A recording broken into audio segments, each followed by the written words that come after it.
Bonjour, bienvenue sur Radio Clé de Vie, la radio du développement personnel. Et comme chaque semaine, on se retrouve avec Luc Bodin. Bonjour Luc.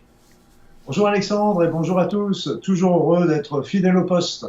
Merci. Et puis, il y a beaucoup d'enrichissements que tu nous apportes qui sont vraiment très très intéressants.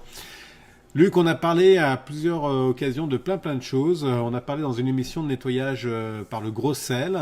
Et là, aujourd'hui, on va parler des pierres.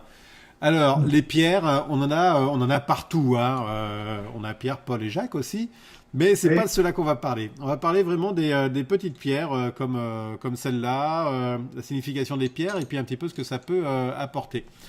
Alors, j'allais dire Pierre, parle-nous des pierres, mais non, Luc, à quoi correspondent ces pierres et quel est leur intérêt et leur attrait? Si tu veux, c'est que j'ai mis longtemps avant de m'apercevoir, de vraiment les considérer comme tels et de considérer en même temps leur action, leur pouvoir. Alors ça va de tout, depuis la pierre sur le chemin jusqu'à ces merveilleuses pierres que sont les rubis, les émeraudes et les diamants que toutes les femmes raffolent évidemment. Et Les sultans aussi. Et donc, je me rappelle quand mes enfants étaient tout gamins, parce qu'on allait se balader et souvent, on s'amusait à prendre une pierre sur le chemin, une pierre qui nous faisait de l'œil comme ça, qui nous attirait. On la prenait et puis on regardait un petit peu ce qu'elle faisait sur nous. Et puis, je disais, tiens, ça, moi, je sens que ça. Puis je passais à un de mes enfants. Puis toi, qu'est-ce que tu sens, etc. Parce que dès qu'on met une pierre, il y a déjà des réactions qui se font dans notre corps, qui n'ont pas forcément la même action pour deux personnes différentes, mais elles vont avoir une action et on ressent tout de suite, même sur un même champ égalé qu'on pourrait croire tout à fait anodin, il y a toujours une action. Et puis moi, en pratiquant les soins énergétiques, je me suis aperçu avec étonnement pour le départ, et puis après ça, émerveillement, que les pierres avaient une action sur nous, sur notre corps, des actions qui sont souvent extrêmement intéressantes et bénéfiques. Alors, je vous dirais tout de suite en particulier, je pense en particulier aux femmes qui portent des bijoux et avec des pierres. Ce qu'il faut, c'est faire attention à ne pas vouloir mettre toujours, tous les jours, le même bijou, ou plus exactement la même pierre. Parce que, bien sûr, cette pierre a une action. Donc, il peut y avoir des jours où elle sera particulièrement utile et des jours où elle sera pas utile. Donc, elle pourrait même peut-être venir perturber Et puis aussi, l'idée, c'est que quand on porte toujours la même pierre, ça finit par ne plus avoir d'action parce que l'effet s'effiloche un petit peu avec le temps. Donc, moi, je me suis aperçu que les pierres, d'abord, ce sont des amis. D'abord, ce sont des amis. Il ne faut pas les prendre en disant, tiens, je te prends, et puis là, tu vas venir faire les travaux forcés à perpétuité avec moi. C'est pas du tout comme ça que ça marche. Donc, les pierres, elles vont nous rendre un service. Il y en a même quelques-unes qui vont se sacrifier pour nous. Se sacrifier, je vais te donner un exemple, c'est que quand on prend un quartz rose ou la famille de quartz rose, et qu'on a pour une grosse émotion, quand on a un gros chagrin, une grosse peine, une grosse souffrance, on porte le quartz. On porte le quartz sur soi dans une poche, par exemple, on peut le porter en bijou, on peut le porter sur plein de formes, mais ce quartz va se charger, ce quartz rose va se charger de notre souffrance. Et donc, souvent, on s'aperçoit qu'avec le temps, il va devenir un petit peu noir, il va grisonner, il va noircir, et puis même à la fin, il peut casser parce que il est mort, mais il a absorbé tout ce qu'il a pu. Il n'a pas forcément absorbé toute notre souffrance, et il a absorbé tout ce qu'il a pu pour nous soulager. Donc, c'est vrai que j'ai une pensée toujours émue pour ces pierres parce que elles sont vraiment merveilleuses et elles peuvent nous rendre plein de services. Elles peuvent aussi nous permettre de nous protéger, elles peuvent nous permettre de recharger nos énergies, elles peuvent permettre de stimuler notre spiritualité, elles peuvent permettre de nous endormir, elles peuvent permettre d'ouvrir nos chakras, etc. Donc ça, je l'ai constaté. Alors je pense que nos amis qui sont là en train de nous voir et de nous écouter aimeront quelques petits exemples et c'est bien. C'est bien normal. Déjà, on va parler souvent déjà des pierres de protection, qui sont les premières. Les pierres de protection qui vont nous protéger un petit peu contre les énergies nuisibles, les énergies perverses, les énergies qui pourraient venir nous perturber. Alors, il faut bien savoir qu'il n'y a pas une pierre qui va faire protection complète. Ça n'existe pas. Elles vont toutes agir à des niveaux différents. Moi, il y en a une que j'aime beaucoup, qui est l'obsidienne céleste et qui est une pierre verte et on voit souvent un petit rond au centre comme un œil et donc c'est une pierre qui un petit peu contre le mauvais œil, je dirais quelque part, et qui est une pierre qui est de protection. Alors on peut la porter, on peut avoir des toutes petites pierres de 2-3 cm qui vont mettre dans sa poche, donc qui vont nous protéger personnellement.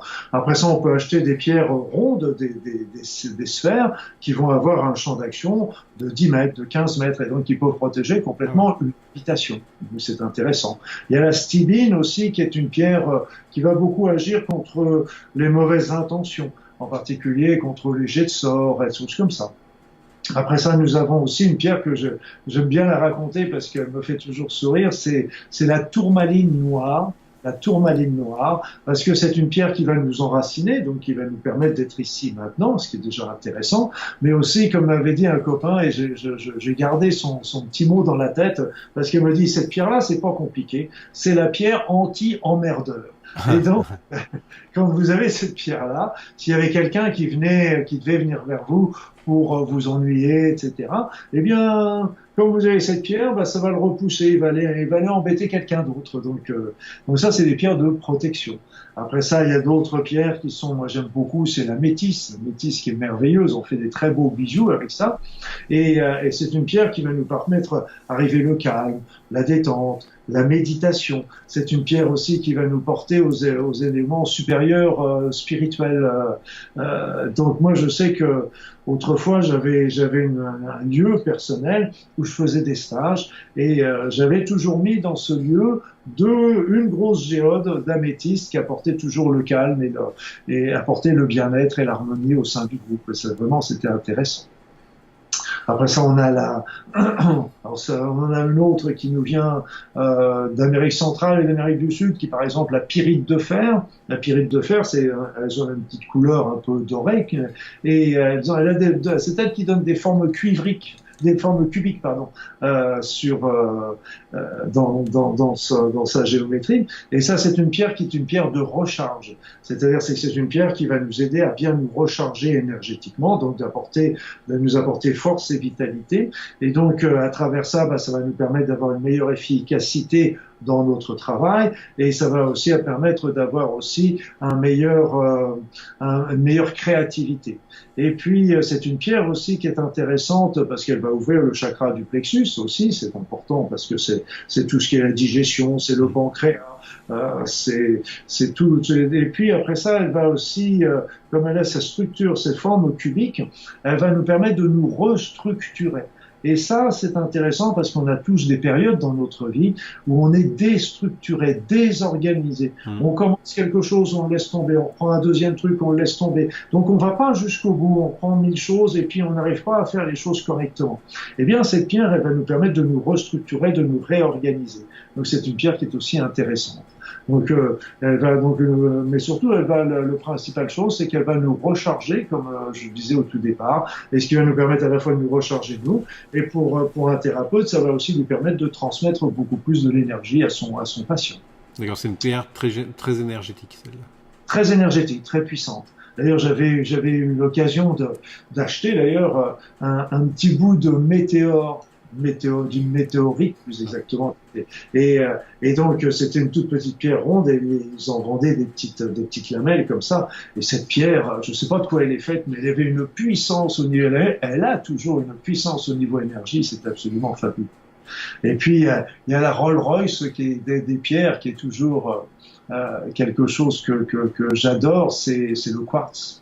Le quartz, on appelle ça, donc c'est vraiment une pierre qui est remarquable, c'est une pierre qui contient l'information. Tous nos ordinateurs ne marchent qu'avec grâce au quartz. Et si on n'avait pas le quartz, on n'aurait plus tout ça. Donc c'est une pierre qui emmagasine l'information. Et donc c'est une pierre qui est intéressante aussi parce que on peut la nettoyer. Et quand on la nettoie, il faut la nettoyer. Quand on peut la désinformer avec du gros sel en particulier, donc on pose la pierre, ça permet de la désinformer, de la nettoyer. Et puis après, on peut lui demander une action.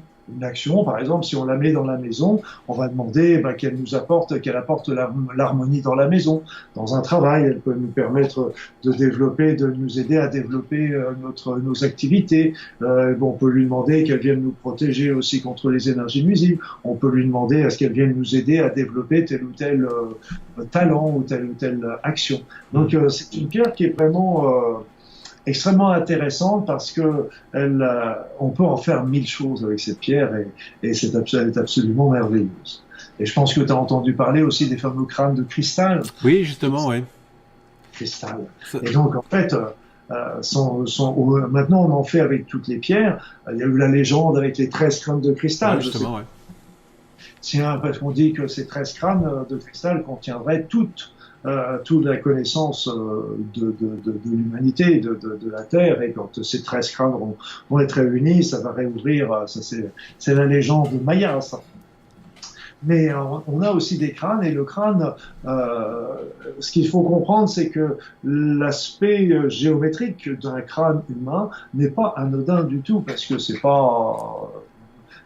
vraiment, il est fait pour emmagasiner aussi la connaissance. Et la représentation des crânes tels qu'on les voit dans certains pays, chez nous, au départ, les crânes n'étaient pas le symbole de la mort. Au départ, le crâne était le symbole de la connaissance. Okay. Et là, d'ailleurs, c'est amusant parce que quand en France, on a pas mal de représentations avec Marie-Madeleine, qui, d'après la légende, était la femme de Jésus. Et cette femme serait venue passer une bonne partie de sa vie après la crucifixion de Jésus en France, en Gaule à l'époque. Et elle est toujours représentée avec un crâne à côté d'elle sur un livre ouvert. Et donc, crâne représentait la connaissance. Et quelle connaissance elle transmettait? Bien sûr, c'était l'enseignement de Jésus. Ouais. Et pourquoi le livre ouvert, ça voulait dire qu'elle était dans la diffusion de la connaissance, alors que le livre fermé aurait été la connaissance secrète. La connaissance. Donc le quartz est un élément extrêmement intéressant parce que on peut en faire vraiment des choses merveilleuses.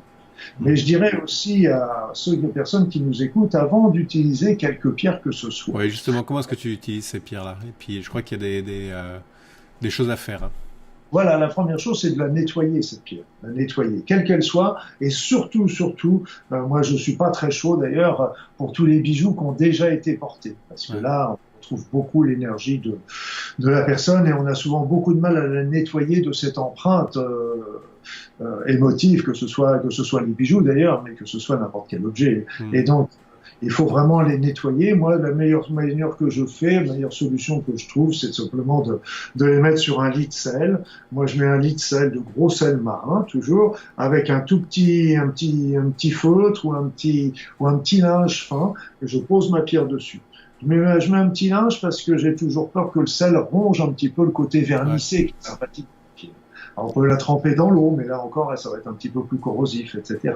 Mais moi, c'est toujours le gros sel. Alors, il y a d'autres techniques qui sont proposées que j'ai jamais trop utilisées, mais qui sont intéressantes. Il y a l'encens, il y a la lune montante, etc. Il y a le feu de bois, etc. Je les ai pas trop utilisés. Et puis, il y a le fait de la mettre au soleil aussi, me semble-t-il. Et moi, je pense, je trouvais plus que quand on la mettait au soleil, ça la rechargeait plutôt que de la nettoyer. D'accord, ok. C'est un peu mon impression à moi. Mais pour la nettoyer, je vais vous donner un scoop. Je peux te donner un scoop? Bien sûr, et je pense qu'ils vont être tous contents d'avoir. Allons-y pour un scoop. Allez, le scoop de Luc Baudin. Luc Baudin, la journée. Vous voulez nettoyer une pierre. Ça, c'est un moki. Un moki qui nous vient du Kansas, ça marche toujours par deux. Normalement, elles n'ont pas besoin d'être nettoyées. C'est un mauvais exemple. Mais bon, c'est celles qui sont sous la main là devant moi. Donc, je prends ma pierre. Je la mets dans ma main. Et pour la nettoyer, qu'est-ce que je fais? Je demande à ce que cette pierre soit nettoyée. Tout simplement. C'est compliqué. Moi, tu sais, toujours, il faut que ce soit simple, facile, efficace. Tant que c'est simple, facile, efficace, ça me va bien. Les moki, tiens d'ailleurs, puisqu'on en parle, les moki, c'est des pierres qui nous viennent des États-Unis. Je crois que ça vient du Kansas, c'est ça. Et ça sont là maintenant, sont des pierres que ça fait longtemps que j'ai parce qu'elles sont grosses. Maintenant, les moki qu'on retrouve sont beaucoup plus petites. Et ça sont des pierres qui sont intéressantes parce que elles absorbent les mauvaises énergies qu'on a pu attraper. D'accord. Quand tu fais des soins, même dans ta vie courante, etc., t'attrapes, donc tu peux utiliser le gros sel. Moi, d'ailleurs, je l'utilise souvent avec le gros sel. Et puis, j'utilise souvent ces moquis. Et rien que de porter ces moquis, je sens des choses qui se font dans moi. Donc, les moquis se chargent de toutes les mauvaises énergies. Et ce qui est intéressant dans ces moquis, c'est qu'elles n'ont pas besoin d'être nettoyées. Ok. C'est intéressant. Donc elles absorbent en fait toutes les mauvaises énergies et tu les nettoies pas. Toutes les mauvaises énergies. Alors, il y en a d'autres qui le font un petit peu comme les pierres ponces ou les pierres de lave. Elles le font aussi très bien, ça aussi. Le seul problème, c'est que les pierres ponces et les pierres de lave, on a beaucoup plus de mal à les nettoyer après. Parce que les moquis, il n'y a pas besoin. Donc, ce qui est rigolo, c'est qu'en même temps qu'on choisit ces pierres, on voyage. Parce qu'on connaît aussi la fameuse shungite qui nous vient de Russie, elle, par contre. Et ça, c'est une pierre qui est aussi absolument merveilleuse. On pense, et je pense que c'est plus que penser, c'est que ce serait parce qu'on en trouve simplement en Russie de cette qualité-là. La meilleure qualité, c'est vraiment la Russie. Et ça serait une pierre qui viendrait d'un météore qui serait tombé sur Terre. Et donc, ce serait une météorite qui serait descendue sur la Terre, et donc ça ferait que cette pierre est très particulière. Elle a une structure cristalline très particulière. Contient tous les atomes qui existent sur la Terre sont dans cette pierre. Et le premier élément qu'on a eu, les premières sources qu'on a eues avec la shungite, c'est que mes collègues médecins russes utilisaient cette pierre pour leurs patients dans les hôpitaux. Et ça leur permettait d'améliorer leur convalescence, améliorer leur cicatrisation après les interventions, etc. Et puis on s'est aperçu aussi que cette pierre permettait aussi de protéger contre les énergies perturbatrices. Donc il y a beaucoup de thérapeutes qui les utilisent et les mettent aux quatre coins, par exemple, de leur divan d'examen pendant qu'ils font les soins. Et puis on peut aussi, elles auraient aussi une certaine protection contre le téléphone portable. Ouais, justement, c'est ce que j'allais dire. Moi, j'ai une pastille justement qui protège sur tout ce qui est ondes électromagnétiques. Oui, mais si tu veux, ce qu'il faut comprendre, c'est que, à mon avis, d'après mes connaissances, il n'y a pas une technique dont la shungite fait partie. Il n'y a pas une technique qui va protéger sur tout. Oui. C'est pas possible. On n'a pas une technique qui va travailler sur toutes les nocivités. Chaque technique, là, c'est une technique simple, c'est une pierre naturelle, etc. On fait des petits carrés ou des petits ronds, etc., qu'on va coller. Mais il n'y a pas de technique qui vont protéger à 100% contre la nocivité du téléphone portable. D'ailleurs, le téléphone portable, l'intérêt, c'est qu'il y a eu une étude il n'y a pas très longtemps sur l'étude Interphone qui a montré que que les gros utilisateurs de téléphones portables avaient un surrisque de certains cancers. Mais ça, c'était au bout de 10-12 ans. Mais ce qui sera, bon, c'est pas parce qu'il n'y avait pas de nocivité pour les autres qu'il n'y en aura pas au bout de 15 ans ou à fortiori au bout de 20 ans. Parce qu'on a vu ça avec l'amiante. L'amiante n'était pas de nocivité au bout de 10 ans, mais c'est au bout de 15 ans qu'on a vu la nocivité. Et puis, le deuxième élément qui m'interloque un petit peu, c'est que on a tourné beaucoup l'étude sur le cancer. Et là, le problème, c'est que, bon, c'est bien sur le cancer, mais d'un autre côté, quand on met le téléphone sur l'oreille, évidemment, on a tout le cerveau qui est derrière. Or, aujourd'hui, on a un nombre considérable de maladies neurologiques. Alors, je dis pas que le téléphone portable est la cause, mais je pense sincèrement que c'est un cofacteur important dans la genèse de ces maladies. Alzheimer, Parkinson, sclérose en plaques, etc. Je pense qu'il peut y participer également. Mais enfin, on s'est éloigné un petit peu des pieds. Oui, et puis là, on a complètement dépassé le temps. On va s'arrêter net. Luc, merci beaucoup de ces informations. Et puis, est-ce que tu avais écrit un livre autour des pierres ou pas? Non, j'en ai parlé un petit peu dans mon livre, le manuel de soins énergétiques. D'accord, ok. Non. Vous avez les techniques pour les différentes pierres qui sont protectrices, qui s'utilisent pour les chakras et qui vont... Voilà. D'accord. Alors, n'hésitez pas à retrouver justement sur le livre. Redonne le titre. C'est le même livre que pour le sel. Hein. C'est le manuel. Là, c'est le manuel de soins énergétiques. Et tu sais que j'en parle aussi avec les e-learning. Hein. J'ai développé un e-learning aussi à la découverte des soins énergétiques, les cours en ligne, comme on dit. Donc, il y a tout un petit module à la découverte des soins énergétiques dont je parle, comment ressentir les énergies, les corps énergétiques, etc. Et dont je parle également de ces fameuses pierres. D'accord, super. Alors, allez voir le site de Luc Baudin ou le site qui s'appelle le e-learning, hein, c'est le comment? Oui, les personnes vont sur mon site, luc-baudin.com. Et puis ils vont voir, ils vont voir e-learning, cours formation en ligne, et puis ils n'ont plus qu'à cliquer et à se laisser guider. Aussi simple que ça. Allez Luc, on se retrouve semaine prochaine. Merci à tous et à bientôt. Bye bye. Bye bye. Merci.